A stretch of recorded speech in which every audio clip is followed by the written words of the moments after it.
I've been using The Last of Us Season 1 as the example for the best video game adaptation for a while. And I've used both games as examples of video games as art. Not only from what they did technically, graphically, all that other stuff, but from a storytelling standpoint as well. I appreciate all 6 games. Now, I consider myself a fan. I very much love both of those games for very different reasons, and I feel like the first season did a very good job in translating very much the first season. I enjoyed and appreciate the shot-for-shot sake of it all, and I also enjoyed the tweaks and changes that they made that they were ultimately for the better. That's why the downfall of the second season and how much the second season fell off is very much a shock to me. So I'm coming at it with the gaming perspective. I love the games very much, and I was very excited to see the reactions to the thing of the second season of the people who had not played the games. I knew they were going to be mad about Abby going golfing, but I was just like in the shadows watching for their reactions, you know?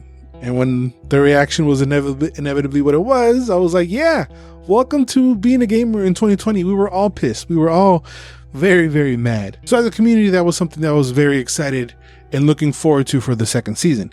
Now, I am Mr. Copy Paste. I say this all the time when it comes to adapting video games. Just copy and paste it. And this show copies and pastes things, but somehow even the things that they copied and pasted feel wrong this time around. The feel of the second game just simply wasn't there this time around. So I am going to talk freely, and I'm going to spoil, obviously, events from the show. So this is your spoily spoils warning. I'm so amped. I don't even want to waste time like reviewing it and then having the spoilies later. I just want to jump into it right now. And I'm also going to warn you, I might also talk about what happens in the third season, potentially. I don't know if that's going to happen or not, but I know that's what happens in the game. So I might touch upon elements and things here and there about the game that could potentially happen in season 3. This season takes place 5 years after the events of The Last of Us season 1.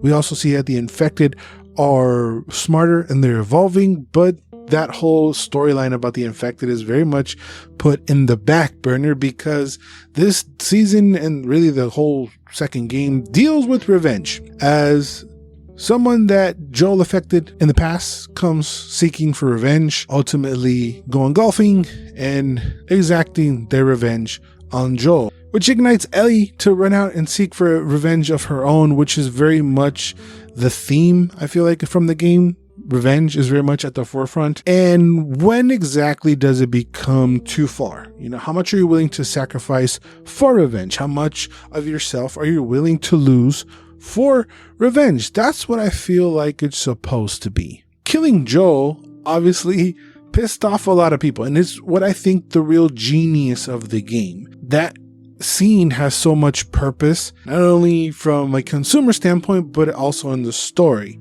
Because as a consumer, that scene, both in the show and in the game, loses audiences. You don't want to see that. That is very sad. That is a very fucked up thing to do. I've read a bunch of comments saying, I stopped watching from episode 2. I'm done. I quit. You know, I've seen reactions screaming at the TV. No, I don't want to. I'm done. That's the true brilliance, I feel like, of the second game. I'm sure a lot of people stopped playing the second game. But the brilliance is bringing those people back around to kind of understand motives and kind of understand reasoning and kind of just dealing and accepting the consequences of those actions. But it's done with great writing and showing Abby's perspective. And how they do that is by literally forcing you to play as this bitch with Hulk Hogan arms. Fuck her. She just did the unthinkable. You don't want to play as her. You don't want to use her. You know, I was mad. I was pissed. And that translation to the show's credit, was done very well, because that usually doesn't happen in movies, shows, or video games. He's the hero. He's the main guy. He's supposed to win. His head's not supposed to become a fucking chipping green. But what makes the second game work again is that they force you to play as her. So you get to see her perspective. You split time between her and Ellie, and you start to see the type of person that she really is. Even while you're playing her, you're like, oh, fuck that bitch. And then she does something, you're like, oh, okay, that was pretty cool. And then she does something else, and you get to see the type of character and the person that she is. And you're like, oh, okay, you're actually not the worst thing ever. And then you start to see more and more and more until you're not necessarily completely on her side, but the hypocrisy is really played with brilliantly, I feel like, in the game. Because Joel running around killing people, right? That's what he does. And simply because we don't see immediately how that affects the people around him, we're just like, we don't care. Go ahead, shoot whoever you want. And just because we spend a whole game with Ellie shouldn't mean her feelings and emotions are more important than an NPC's daughter. So the game uses different perspectives and almost switches the role so much to the point where Ellie is not necessarily a villain, but the way that they manipulate that character so much, you're almost like, okay, dude, stop, because every time you try and do something, you fail. It becomes an unhealthy obsession for her. So for the second season to truly work and the series as a whole to work, they really have to split time between Ellie and Abby. And I know that it's like Abby's story is coming in the third season, but we don't get much of that in this particular season. She does the crime and she dips. We don't see her until the final episode for like 20 seconds and then that's it. So I thought that we needed more Abby to at least set into motion of her attempts as to bringing people back in. Because again, you lose people in the second episode. You lose people in the second episode with what happens with killing Joel. People are dipping. So you really need to split time between Ellie and Abby to try to reel those people back in. So before I keep saying how much I disliked the second season, I do want to touch upon some things that I did enjoy. I did like the design of the infected. I thought they looked cool. The whole them being smarter thing, I think that was handled very well. I really, really, really enjoyed the Ashley Johnson who voiced Ellie's singing a song at the end of episode 2. That was a really cool Easter egg. That was really cool. I recognized her immediately. I thought that the moments of action are really good. There are some tweaks that are done for the different, as I like to say, that might play better on screen rather than in the game. Like in episode 2, the whole battle at Jackson. I thought that was really, really, really cool.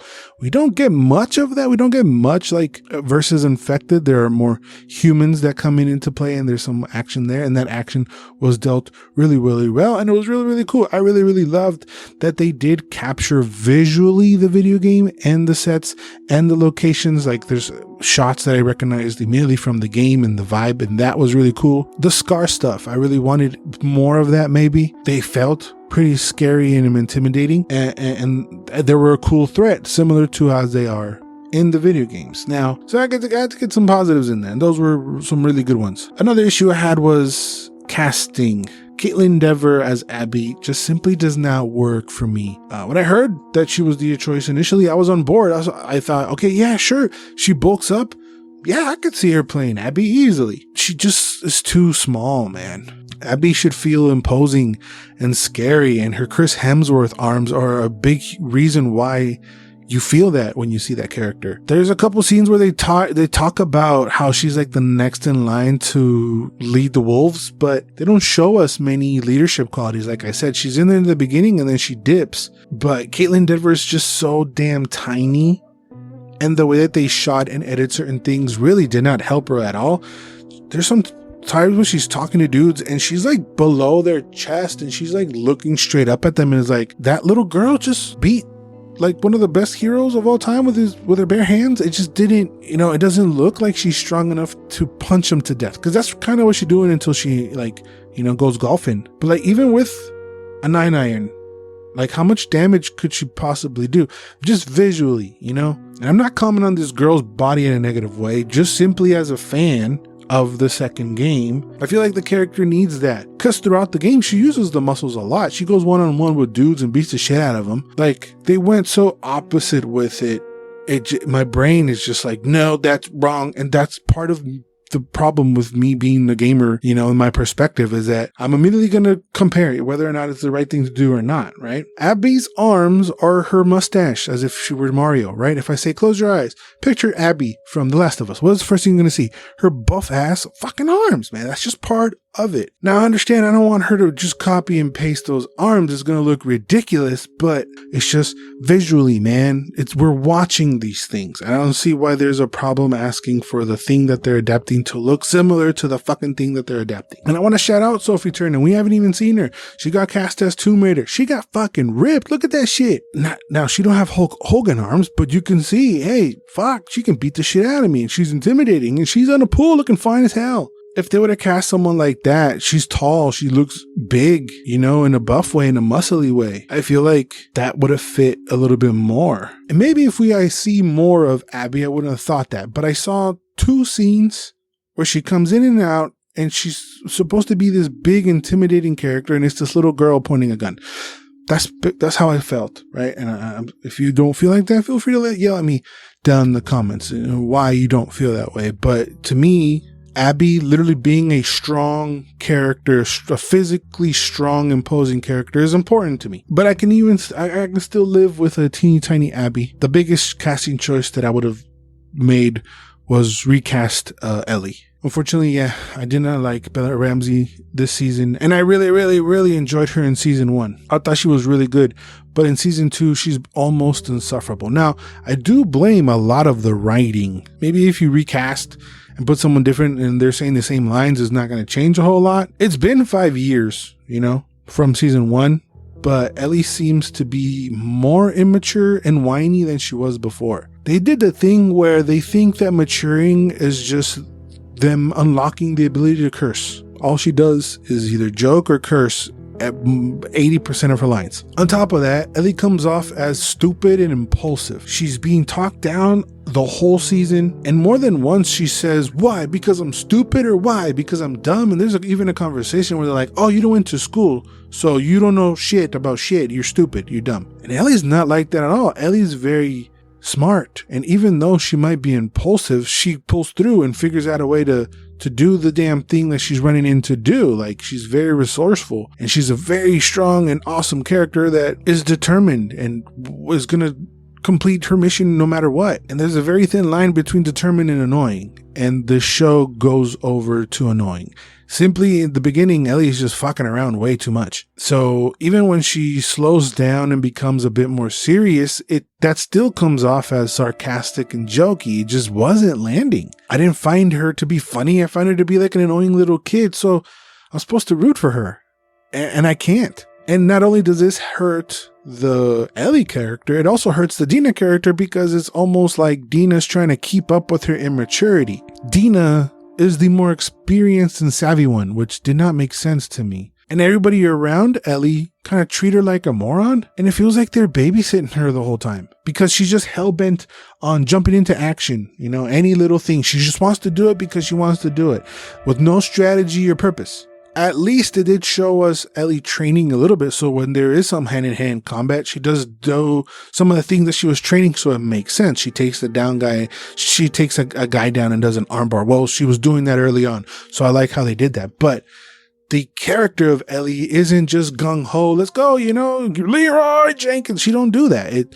She's more patient than what they show the show to be, and she just doesn't come off as fucking stupid. It feels like she's overacting. This other part was the worst one, when she's waking up. She's like cross-eyed and like just doing too much, man. I can't believe that they didn't go, hey, how about one where you don't do cross-eyed? No notes. They just let her do whatever, and it just doesn't translate. It didn't hit, man. You're not supposed to hate Ellie. That's the conflict of the second game. You're supposed to understand where she's coming from, but disagree with what she's doing. Because again, she's supposed to be so determined in getting this revenge that she's blinded by what she's actually risking. Like, the risk isn't worth the reward.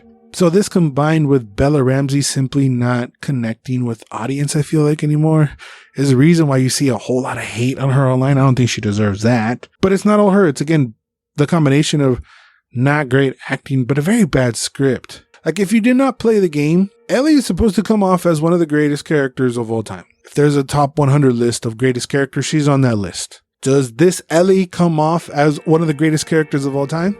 No, then that's exactly what I mean. Even if you enjoyed Ellie's performance, was it one of the greatest of all time? Probably not. So that's the difference, that us, people who are comparing it, we're expecting that. We're expecting, them to translate one of the greatest characters of all time on screen, revenge, seeking out revenge for another great character of all time. So even if you enjoy that, if that's not how you feel, that's what's like, well, we're expecting greatness, really. And it kind of sucks, because Bella Ramsey can act. There are moments like when she's playing the guitar where she's like just simply more serious. She's not fucking around. Those hit me. Those I was like, oh shit, like I was touching. But those moments come very few and far between. So maybe they were just loyal to Bella Ramsey. They didn't want to recast. They could have. I mean, HBO literally did it with Game of Thrones, the House of Dragons or whatever. That was a few year leap, and I felt like they didn't even have to have like a younger version of those characters. So they very much could have done it here. Who I would have want them to probably recast was Kaylee Spaney. This is not my idea. I saw this on TikTok,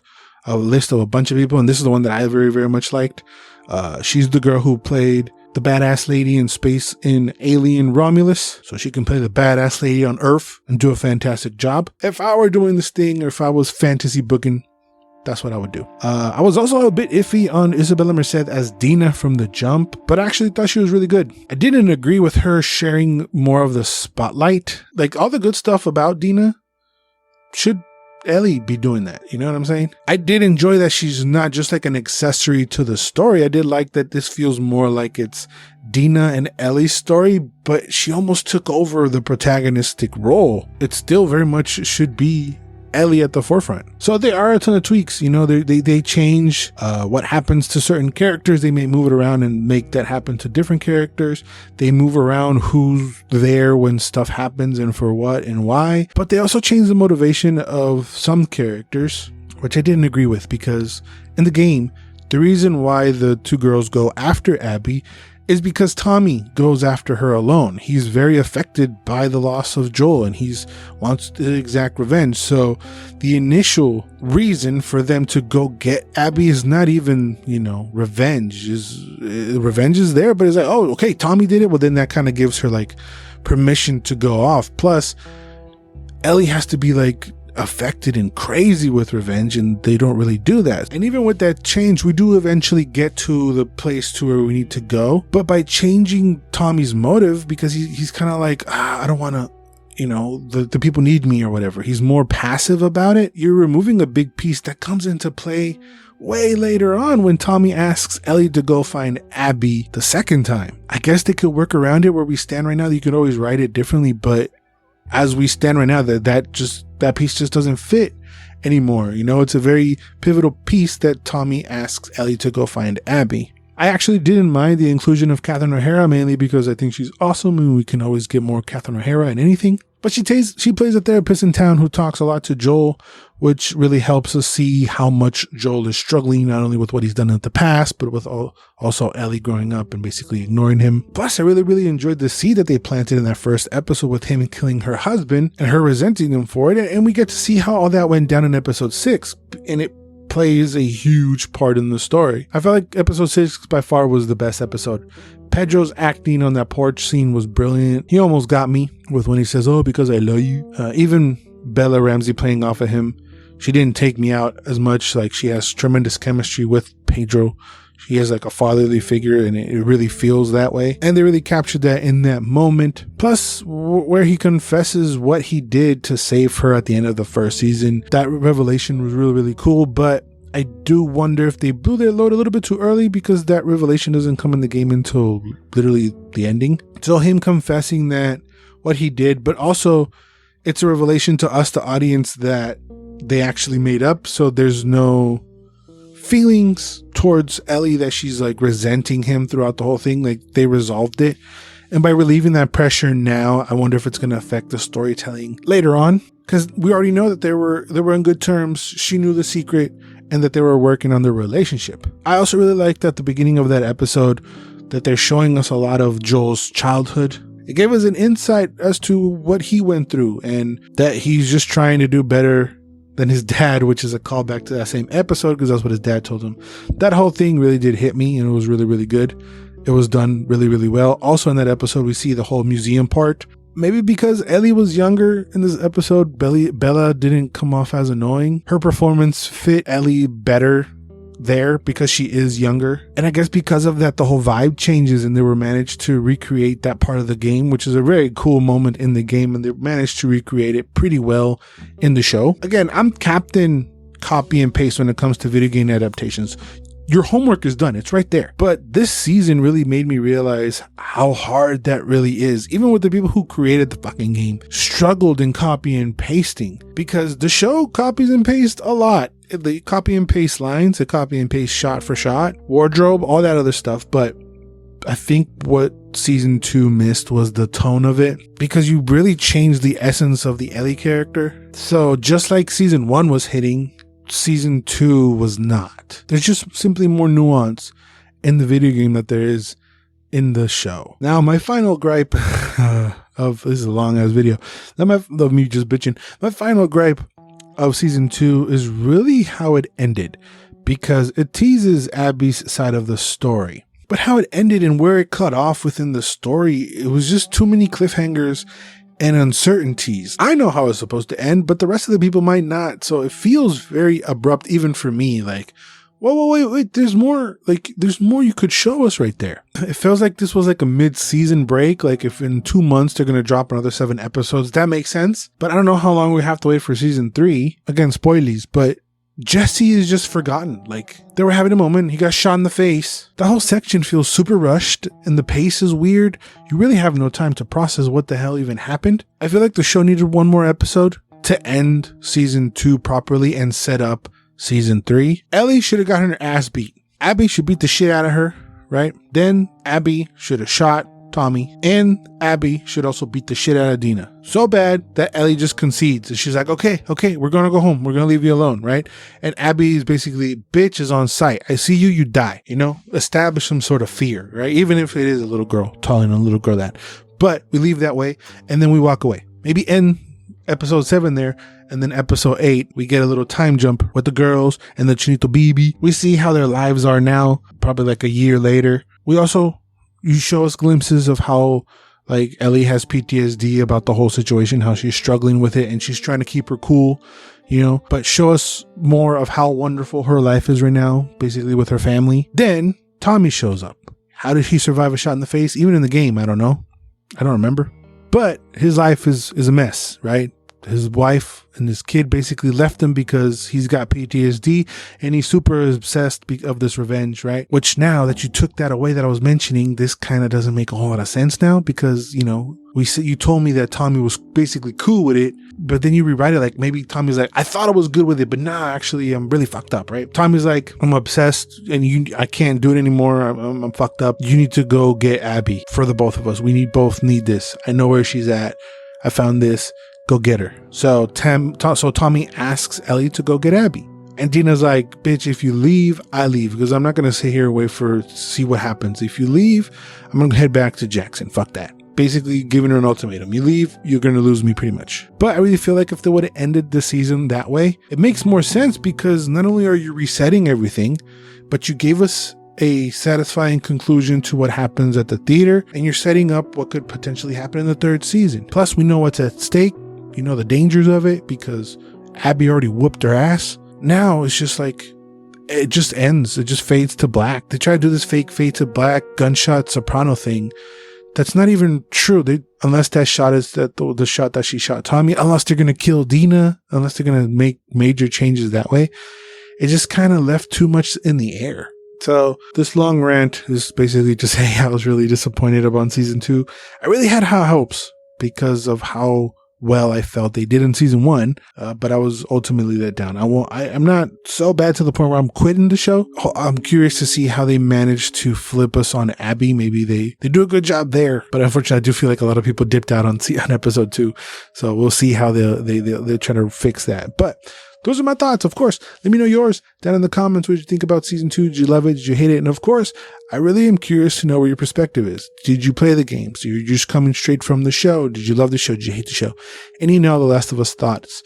Let me know down in the comments. And while you're down there, if you could like this video and subscribe to the channel, I would greatly appreciate it. Thank you guys for watching. Remember to always and forever, you do you.